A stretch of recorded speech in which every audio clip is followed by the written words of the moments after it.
Prepare for Ielts practice listening tests. Practice listening test 3. Turn to Section 1 of Practice Listening Test 3. Section 1. You have just arrived at the student hostel where you will live during the term. The manager is explaining the rules and another student is asking questions. Listen to the conversation and complete the form. First, you have some time to look at questions 1 to 5 on the Student Hostel Charges for Meals form.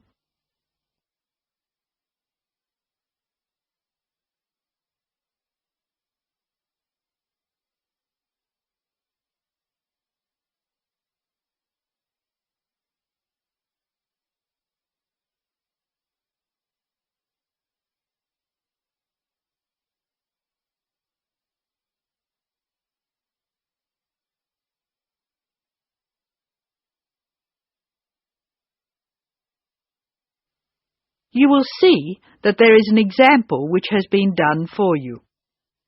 The conversation relating to this will be played first. Excuse me, I want to ask you about the charges for meals. Are they the same as they were last year? No, I'm afraid they're not. We've managed to keep most of them the same, but we've had to increase the charge for breakfast. How much is it now?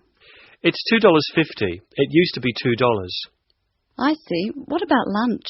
It's unchanged, still $3. Breakfast costs $2.50, so the change has been written in. Lunch still costs $3, so the information has been ticked. Now we shall begin. You should answer the questions as you listen, because you will not hear the recording a second time. Now listen carefully and answer questions 1 to 5. Excuse me, I want to ask you about the charges for meals. Are they the same as they were last year? No, I'm afraid they're not. We've managed to keep most of them the same, but we've had to increase the charge for breakfast. How much is it now? It's $2.50. It used to be $2. I see. What about lunch? It's unchanged, still $3. Does dinner still cost $3? Yes, it does. We've managed to keep the prices down this year, but the best deal is the 3-meal plan for $48 per week. We give you vouchers to present when you come into the cafeteria, and you get 21 meals for your $48. That works out to a little more than $2 a meal. The 2-meal plan is also at last year's rates of $36 per week. We give you vouchers for that too. My sister was in this hostel before me. I'm sure the hours for breakfast used to be longer. Yes, they were. They used to be 7 to 9:30, but to keep our expenses down, we made them 7 to 9. Lunch is the way it was, though. Hold on, dinner, 6 to 7:30, isn't that a change? Yes, it is, and in fact the form is wrong. It used to be 5:30 to 7:30, but now it's 6 to 8 p.m. 6 to 8 p.m, that's good. So, which plan would you like? I'd like to think about it, please. I need to check my lecture schedule. Now look at questions 6 to 8.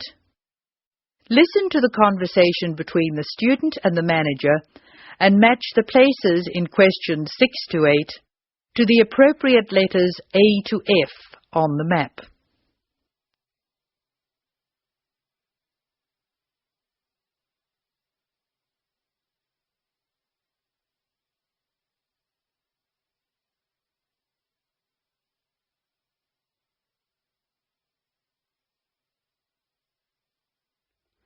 Can you tell me how to get to my room, please? Of course. You're in the new wing, which is very freshly painted and pleasant.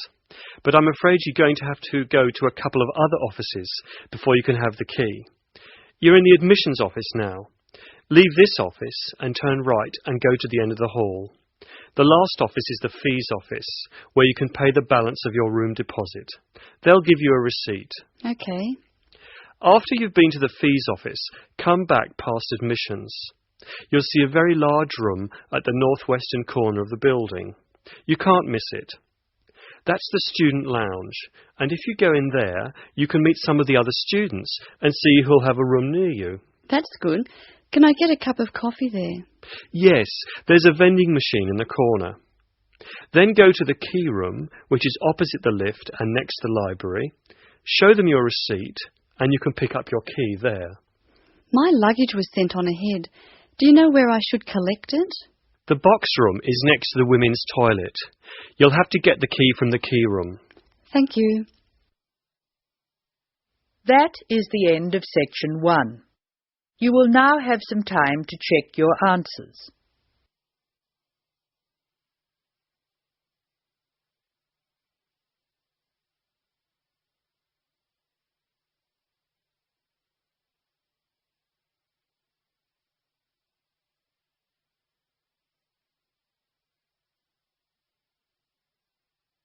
Now turn to section 2. Section 2. You are going to hear a teacher helping high school students visiting from an overseas school to fill in a school excursion permission note.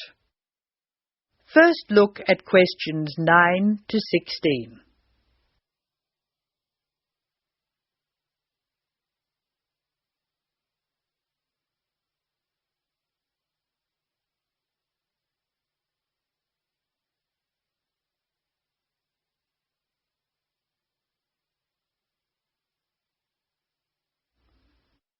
Listen while a teacher tells you how to complete the school excursion permission note.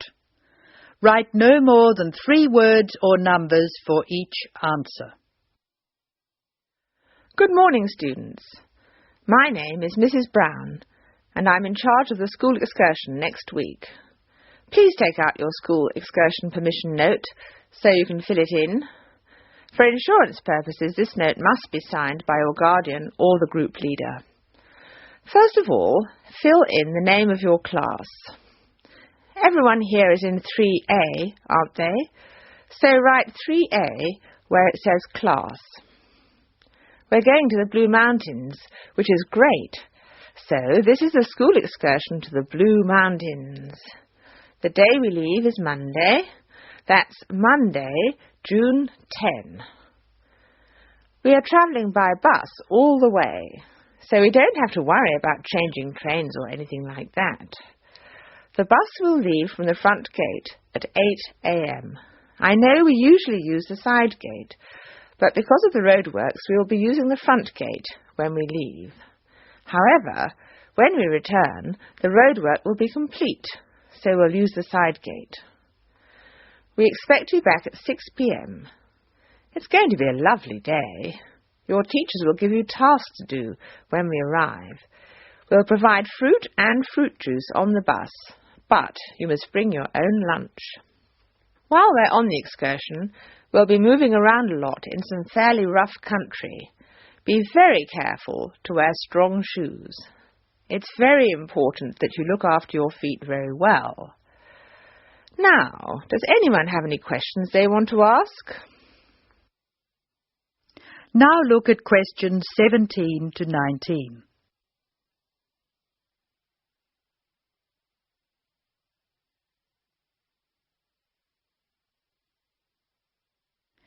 As the talk continues, answer questions 17 to 19. Write no more than 3 words or numbers for each answer. No questions? OK. I'd just like to fill in a few more details. The bus should arrive in the Blue Mountains at 11 a.m. We'll have time to do the first of our tasks before lunch. The bus is not a new one, but it does carry one piece of special equipment, a first aid kit. I certainly hope we won't have to use it, but it's nice to know it's there in case we have a medical emergency. The other class on this excursion is 3B, so I know it'll be a good day. The last time 3A and 3B went out together was a thoroughly successful excursion. That is the end of section 2. You will now have some time to check your answers.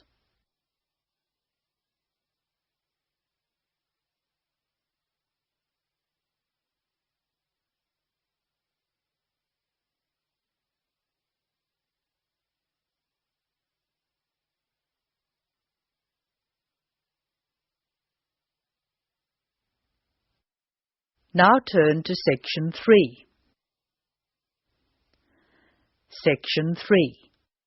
In this section, you will hear a conversation between Mrs. Lamb, a member of the staff in a large hospital, and Andrew, who is a student in the nursing school. Mrs. Lamb is explaining the rules about visiting hours in the hospital. Look at questions 20 to 25.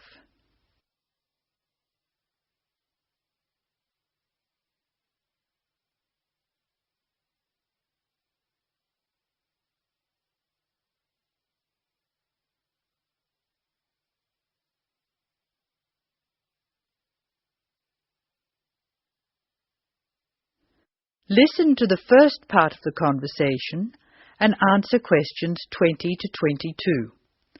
Complete the table showing when visitors may go to the different parts of the hospital. Hello, Andrew. I believe you want to know about visiting hours.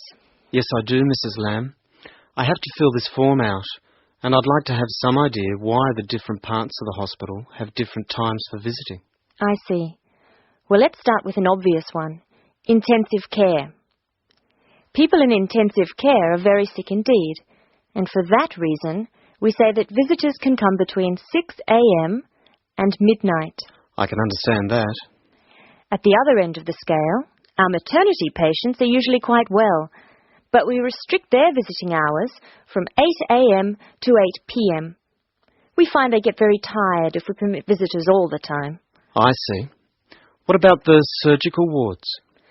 The doctors prefer to do their rounds early in surgical, so visiting hours are 9 a.m. to 9 p.m. Surgical patients are often on very heavy painkillers, and they aren't really very good company for their visitors.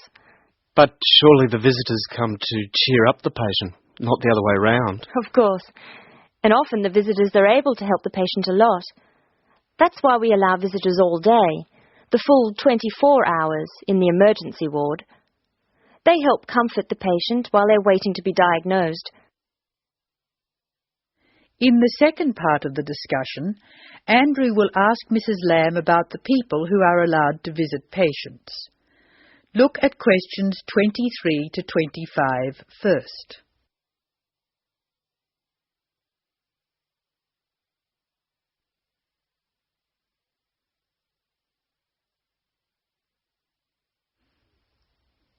Complete the table showing who is allowed to visit and the number of visitors permitted. Use the letter A to show that adults may visit, E to show that everyone may visit, and I to show that only immediate family may visit. Of course, it's not just everyone who can visit a sick patient. People in intensive care can only be visited by their immediate family. What's more, we only allow 2 people in at any time. We let children of the immediate family in to visit people in intensive care, but we don't like to do it. It's very hard on the children, and it may distress the patient.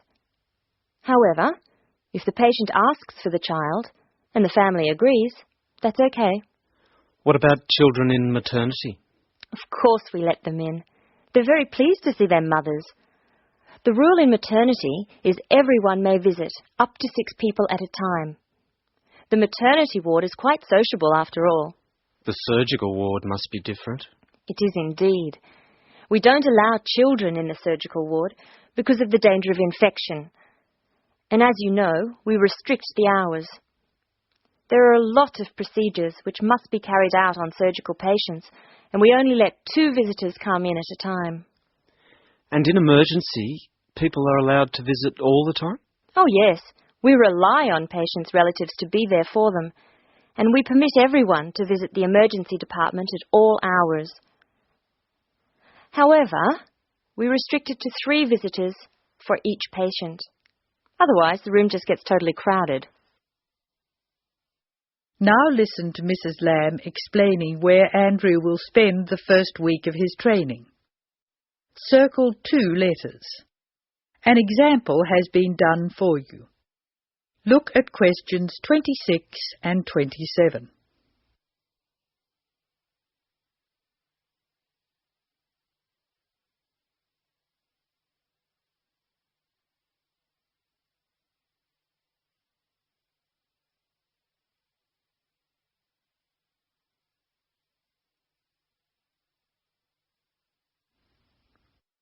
Circle 2 letters in each answer.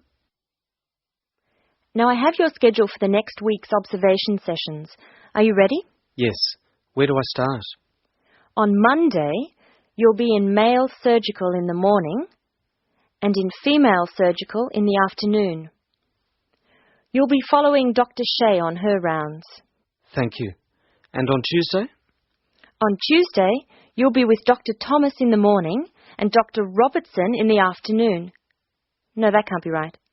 You're with Dr. Thomas in the afternoon and Dr. Robertson in the morning.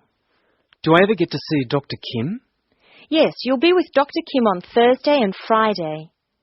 She'll take you through the children's ward and through our new teenage ward for 12 to 15-year-olds.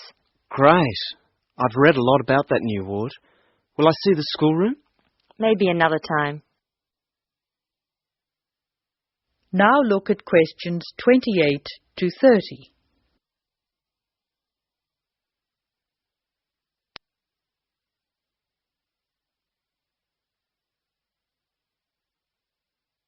Now answer questions 28 to 30. Write no more than 3 words or numbers for each answer. And what will I do on Wednesday? On Wednesday, you'll join the other students for lectures. You'll be in the Redmore lecture room between 8 and 10 a.m. and later between 2 and 3 p.m. Thank you. Do you know how big my class is?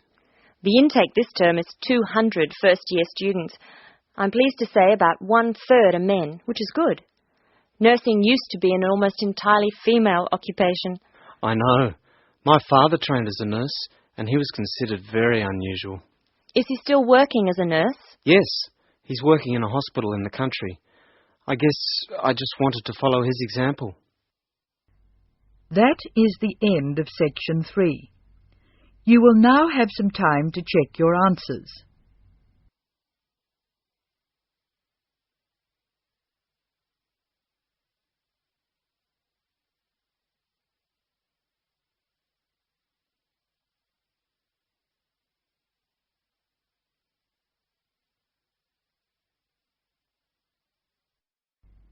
Now turn to section 4. Section 4. You will hear an extract from an introductory talk given to a group of students who have just entered a university residential college. The speaker is the principal of the college. Listen to what the speaker says and answer questions 31 to 37. First, you have some time to look at questions 31 to 37.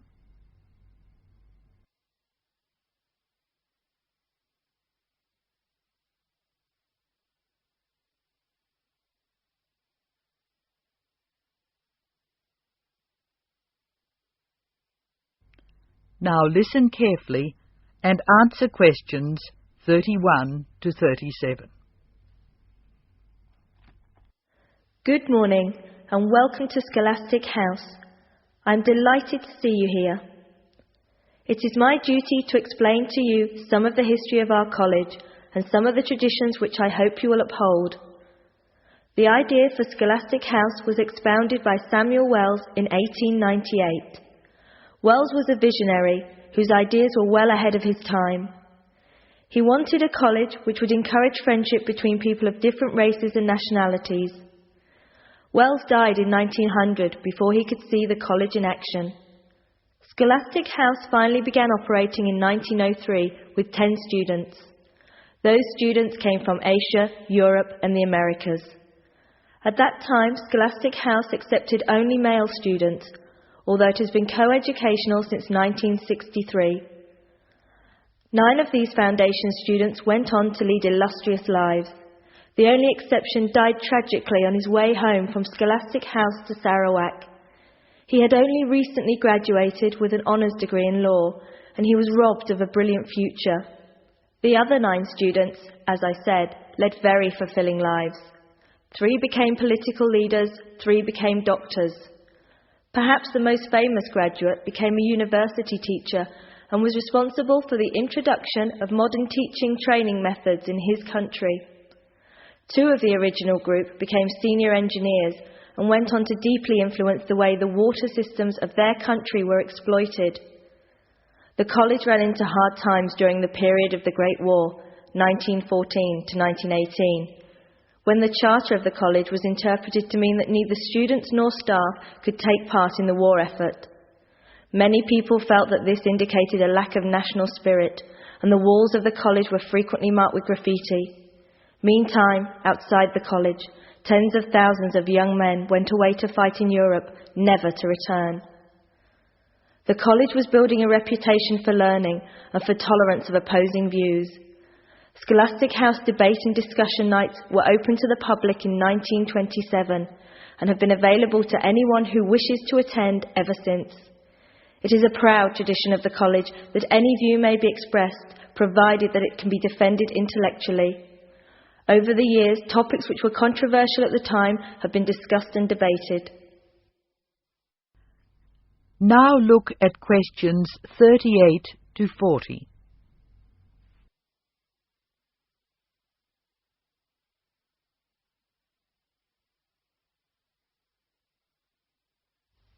As I said, the college has a proud history of publicly examining controversial issues.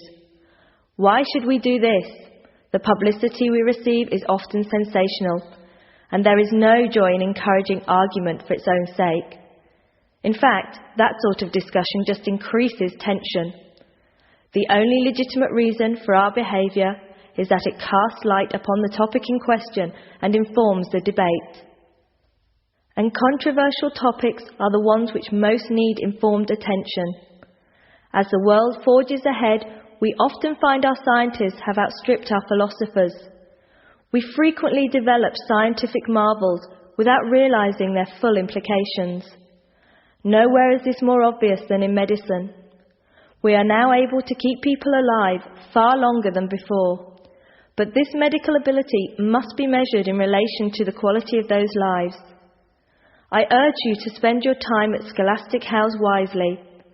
You are the heirs of an excellent academic tradition of which we can all be justly proud. It is your responsibility to continue this tradition of querying where our world is going. Progress is not always upwards.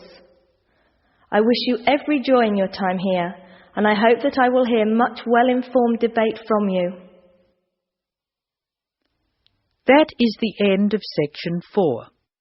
Now you have some time to check your answers.